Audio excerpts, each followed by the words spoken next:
Ada saudara Ferdi Sambo ikut? Tidak.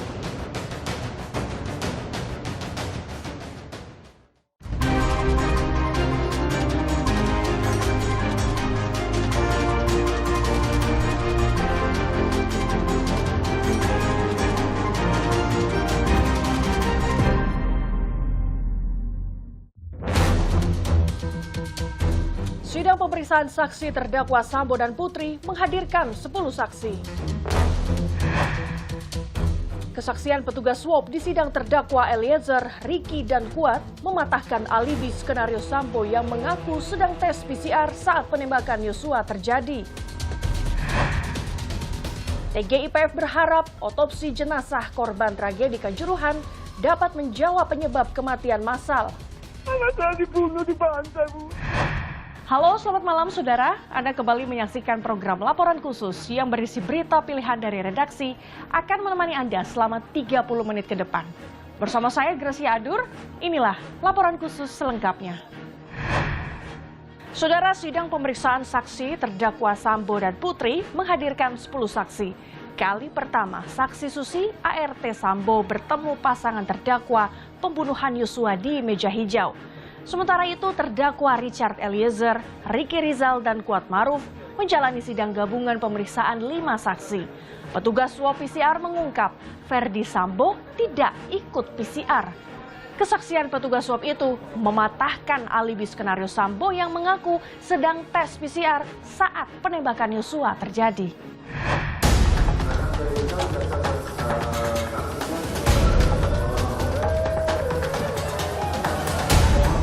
Persidangan kasus pembunuhan Brigadir Yosua Huta Barat memasuki pekan keempat. 10 dari 13 saksi yang diajukan jaksa hadir di pengadilan, termasuk Daden dan Romer, ajudan Ferdi Sambo, serta Susi sang ART, salah satu saksi kunci peristiwa di Magelang. Ini adalah kesaksian pertama Susi untuk terdakwa Ferdi Sambo dan Putri Chandrawati.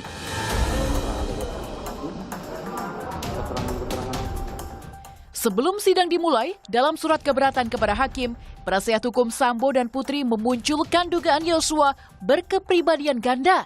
Hakim pun mengizinkan penasihat hukum terdakwa mengajukan saksi yang bisa membuktikannya.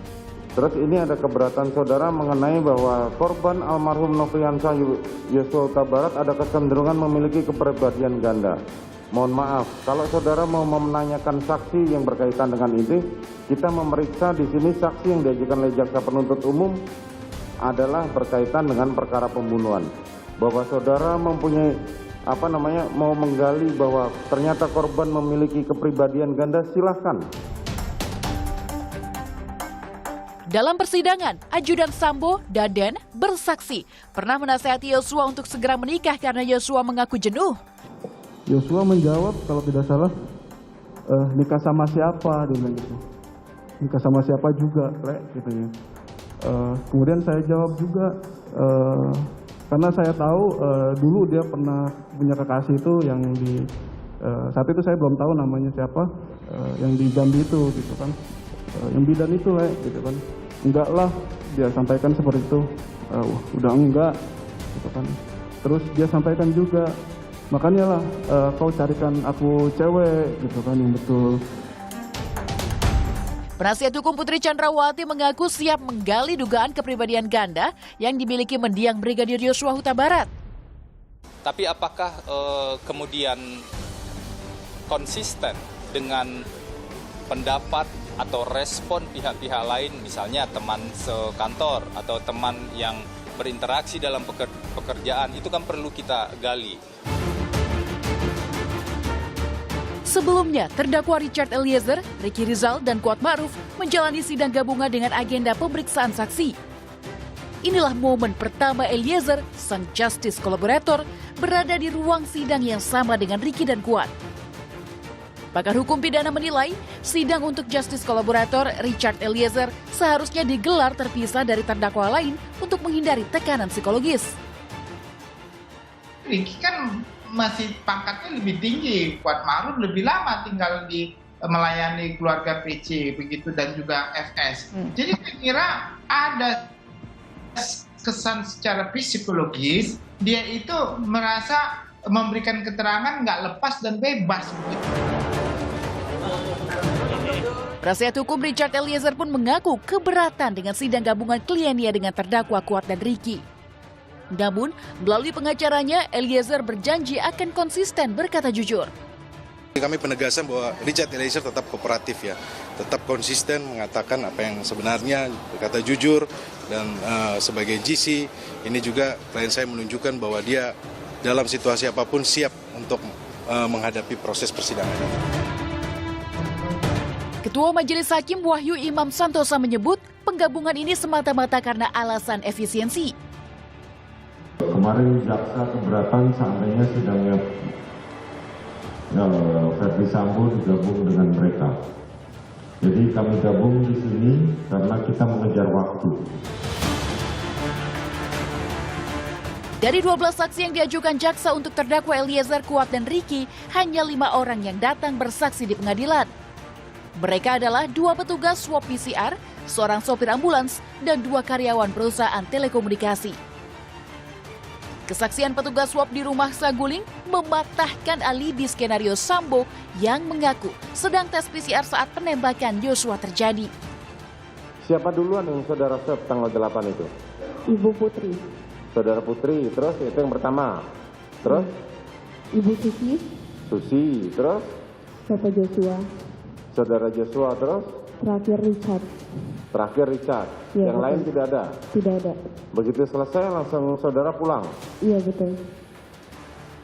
Ada saudara Verdi Sambo ikut? Tidak. Saksi sopir ambulans yang membawa jenazah Yosua dari Duren 3 ke Rumah Sakit Polri mengaku curiga. Pasalnya, ia hanya ditugaskan menjemput orang sakit atau jenazah korban kecelakaan laporan Satlantas Polres Jakarta Timur. Pada saat kamu disuruh tadi kan belum tahu ada apa kan gitu. Iya, mulai. Nah, kalau biasanya kamu diperintah itu untuk menjemput orang sakit atau untuk orang meninggal? Orang sakit yang mulia. Orang sakit. Baik yang mulia. Jadi jarang disuruh menjemput orang meninggal. Kecuali dari kepolisian yang mulia. Kecuali dari kepolisian. Satlantas Jakarta Timur. Ya, jadi lazimnya kalau ada perintah bahwa membawa orang mati itu dari kepolisiannya. Baik yang mulia. Ini tadi dari orang yang tidak dikenal. Baik yang mulia. Di depan majelis hakim, sopir ambulans mengaku melihat jenazah Yosua di bawah tangga dengan wajah ditutup masker hitam. Saksi juga melihat luka tembak di bagian dada Yosua. Oh, masih masker ya? Iya yang mulia. Ada lubang maskernya? Saya kurang lihat yang mulia. Kurang lihat? Iya. Luka apa yang saudara lihat pertama kali melihat jenazah? Hanya luka tembak yang mulia. Ya di mana? Di sini yang mulia, di dada. Tahu dari mana kalau itu luka tembak? Ada bolongan yang mulia. Oh, ada bolongan. Oke, di dada. Iya yang mulia. Sebelah kiri, kanan? Sebelah kiri kalau tidak salah yang mulia. Proses pemindahan jenazah Yosua pun diarahkan dan dikawal seorang anggota Provos Propam Polri, mantan anak buah Verdi Sambo. Ada yang dia mau sebutkan ini Pak. Si Pak siapa namanya? Bapak anggota Provos. Anggota Provos siapa namanya? Santo. Santo. Iya. Apa yang dia katakan ke kamu? Ini nanti kita ke rumah sakit Polri. Nanti kamu di belakang saya aja. Nanti kami yang awal. Kita kemana? Ke RS Polri Pak. RS Polri. Iya Pak. Seperti itu ya? Iya Pak. Terus? Lalu dia bertanya, kamu sama siapa? Izin Pak, saya sendiri. Oh ya sudah, nanti ditemani katanya. Itu Pak Santo menjelaskan ke kamu di mana? Pas mau jalan Pak. Di dalam rumah apa di luar rumah? Di luar rumah Pak. Di luar rumah. Maksudmu di luar rumah, di garasi apa di luar jalan? Di jalan Pak, pas masih di kompleks. Jangan hanya berkata maaf, kalau maaf di bibir gampang. 1000 kali di atas 1000 kali bisa disebutkan dalam setiap menit.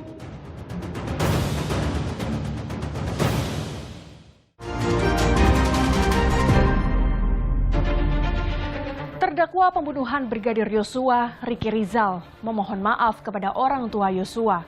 Sedangkan terdakwa Kuat Maruf terlihat menahan air mata saat di persidangan.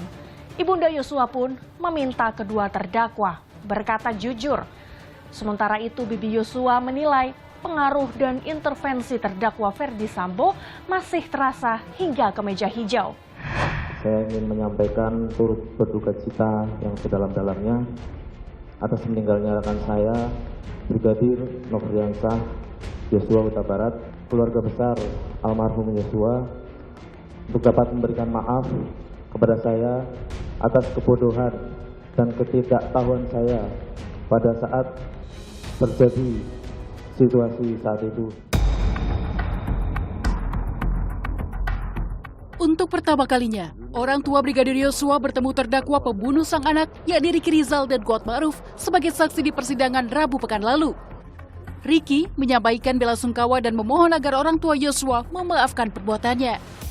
Sementara itu, Kuat Ma'ruf menunjukkan sikap berbeda. Ia bersumpah tidak berniat membunuh Yosua. Tak ada kata maaf terucap. Namun, Kuat terlihat menahan air mata. Saya turut berduka cita atas meninggalnya almarhum Yosua.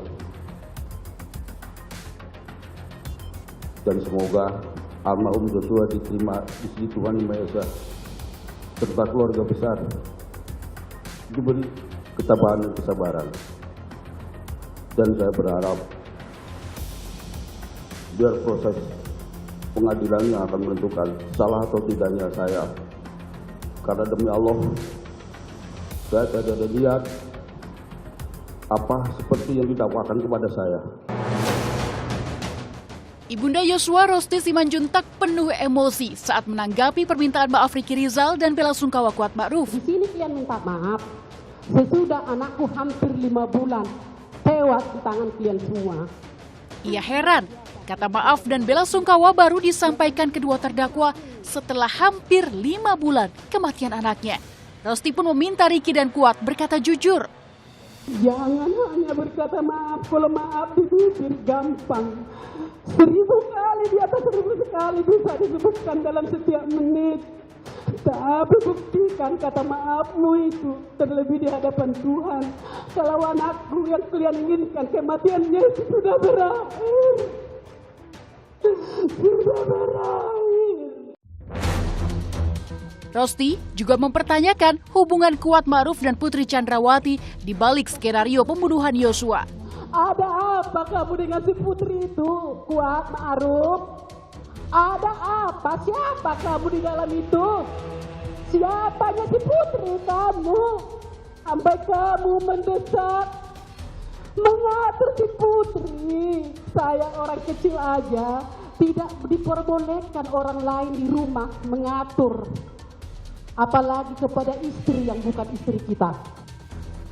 12 saksi dari pihak keluarga hadir pada sidang pemeriksaan saksi Ricky Rizal dan Kuat Ma'ruf. Selain kedua orang tua, kakak, adik, tante, dan kekasih Brigadir Yosua Vera Simanjuntak ikut memberikan kesaksian di hadapan hakim. Adik Yosua Reza Huta Barat yang juga anggota Polri mengaku pertama kali bertemu Kuat di rumah pribadi Verdi Sambo Jalan Bangka tahun 2020 lalu. Untuk Bang Yos bilang ini kerja di sama bapak juga, cuma bilang gitu aja. Pertemuan kedua waktu itu 2022, sepulang dari piket saya mampir ke Saguling. Kalau tidak salah itu mau menjelang Lebaran. Saya bertemu dengan Om Kuat ini saat Om Kuat ini mau ngambil bingkisan dari rumah Saguling. Sementara itu, kekasih Brigadir Yosua Vera Simanjuntak menyatakan Yosua pernah bercerita diancam akan dibunuh Squad melalui percakapan telepon 7 Juli lalu atau sehari sebelum kekasihnya dibunuh. Meski demikian, Yosua tak menjelaskan siapa identitas Squad tersebut. Kenapa tadi bang? Kurang ajar orang ini, dia bilang gitu. Kurang ajar gimana? Dia bilang, ibu sakit, aku dituduh bikin ibu sakit, dia bilang gitu. Sakit apa? Nggak tahu saya, dia bilang gitu. Aku diancam, dia bilang gitu. Diancam kayak mana? Saya bilang. Berani kau naik ke atas, ku bunuh kau, dia bilang gitu. Siapa yang ngancam? Saya bertanya. Squad di sini, dia bilang. Yang menarik, meski Vera sama sekali tak menyebut nama Kuat terkait ancaman pembunuhan tersebut, namun Kuat Ma'ruf justru membantah keterangan Vera Simanjuntak. Kalau naik aku bunuh. Terus apa yang tidak benar? Karena tidak ada bahasa seperti itu waktu kejadian itu. Begini, itu kan saksi Vera tadi menjelaskan tidak menyebutkan siapa yang menyebutkan tersebut. Saksi Vera hanya menceritakan korban bercerita dan dia diberi ancaman, apabila kamu naik maka akan kubunuh. Selama sidang pemeriksaan saksi sejak 25 Oktober lalu, luapan emosi keluarga Yosua tak terbendung saat berhadapan langsung dengan kelima terdakwa. Dalam program Rosi pekan lalu, Tante Yosua, Rohani Simanjuntak menilai hal ini sebagai salah satu bentuk pengaruh Ferdi Sambo yang masih terasa hingga ke meja hijau. Kami jauh-jauh dari Jambi, kan untuk mengejar Putri sama Sambo, itu awalnya ya. Kepengen langsung bertatap muka dan berbicara dan memberikan gimana sakitnya hati seorang ibu itu kan yang diperlakukan si Ferdi Sambo sama anak kami. Tapi ternyata kami dibatasi. Jadi di sana itu memang betul-betul kekuasaan itu masih ada sama Ferdi Sambo itu. Publik pun menanti ketegasan dan keadilan majelis hakim dalam memutuskan perkara pembunuhan Brigadir Yosua. Lalu, bagaimana strategi majelis hakim untuk menggali fakta-fakta dari keterangan saksi dalam persidangan berikutnya?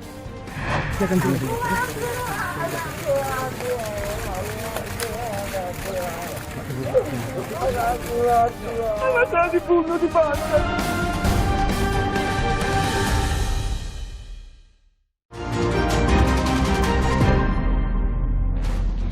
Saudara, jenazah korban tragedi Kanjuruhan diotopsi di TPU Dusun Patuk, Malang, Jawa Timur selama 7 jam. Tak kuasa menahan tangis, ayah kedua korban jatuh pingsan. Tim Gabungan Independen Pencari Fakta atau TGIPF berharap hasil otopsi dapat menjawab penyebab kematian massal Kanjuruhan. Sementara itu, Menko Polhukam menyebut ada temuan pelanggaran HAM karena kesalahan tata kelola sepak bola.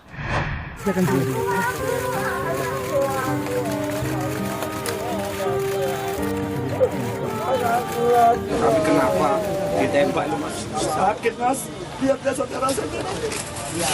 Minta tolong, tidak keadaannya mas.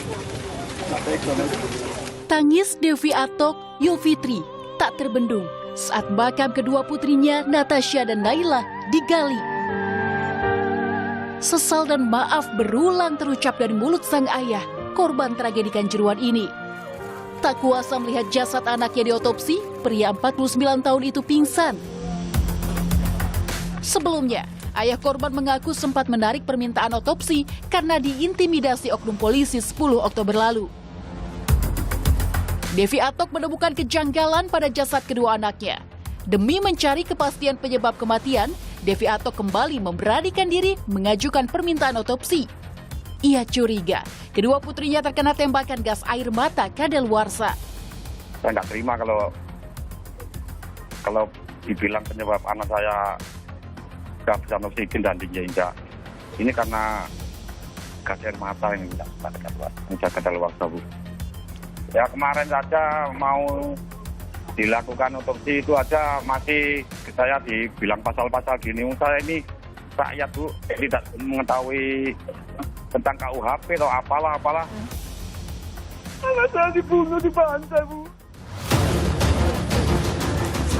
Sementara itu, Tim Gabungan Independen Pencari Fakta atau TGIPF berharap hasil otopsi dapat menjawab penyebab kematian massal tragedi Kanjuruhan. TGIPF juga meminta polisi memeriksa seluruh pihak yang terlibat tragedi kelam sepak bola Indonesia. Isu yang berkembang bahwa penyebab kematian ini para korban salah satunya adalah gas air mata, ya. Nah, setelah ditemukan juga ada gas air mata yang kadaluarsa seperti itu kan. Nah, inilah kita harapkan dari otopsi ini semuanya itu bisa jelas terang benderang apakah betul seperti itu. Gitu.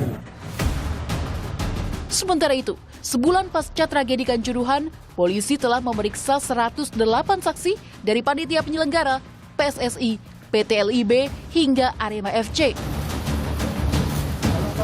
Polisi menetapkan 6 tersangka tragedi Kanjuruhan, diantaranya Direktur Utama PT LIB Ahmad Hadian Lukita, Ketua Panitia Pelaksana Arema Malang Abdul Haris, dan Security Officer Steward Suko Sutrisno. Ketua Umum PSSI Muhammad Iriawan alias Iwan Bule untuk kedua kalinya diperiksa polisi Kamis 3 November lalu. Ia dicecar 35 pertanyaan selama hampir 5 jam.